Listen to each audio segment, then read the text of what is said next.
Team India యువ opener Shubman Gill వ్యవహారం రోజుకో మలుపు తిరుగుతోంది. టీ20 ప్రపంచ కప్ 2024 కోసం ట్రావెలింగ్ రిజర్వ్ గా వెళ్లిన శుభ్మన్ గిల్ ను ఉన్నపళంగా టీమిండియా మేనేజ్మెంట్ భారత్ కు రప్పించింది.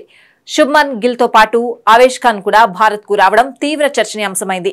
క్రమశిక్షణ చర్యల్లో భాగంగానే శుభ్మన్ గిల్ ను భారత్ కు పంపించారని ప్రచారం జరిగింది. అయితే ఈ ప్రచారంలో వాస్తవం లేదని team India batting head coach Vikram Rathod తెలిపారు. శుభ్మన్ గిల్ పై క్రమశిక్షణ చర్యలు తీసుకోలేదని స్పష్టం చేశారు. అయితే తాజాగా శుభ్మన్ గిల్ గురించి మరో వార్త బయటకొచ్చింది. శుభ్మన్ గిల్ కుడి చూపుడు వేలుకు ఐపీఎల్ 2024 సీజన్లోనే గాయమైందని, ఈ విషయాన్ని టీమిండియా మేనేజ్మెంట్ కు చెప్పకుండా దాచాడని తెలుస్తోంది.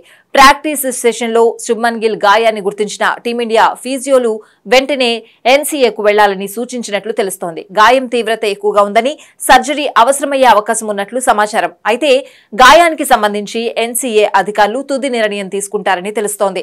గాయం విషయం చెబితే జట్టుకు దూరం అవుతానని భావించి గిల్ ఈ విషయాన్ని సీక్రెట్ గా ఉంచినట్లు అర్థమవుతోంది. గిల్ చేసిన ఈ పనిపై టీం మేనేజ్మెంట్ తో పాటు సెలెక్టర్లు తీవ్ర ఆగ్రహంగా ఉన్నట్లు తెలుస్తోంది.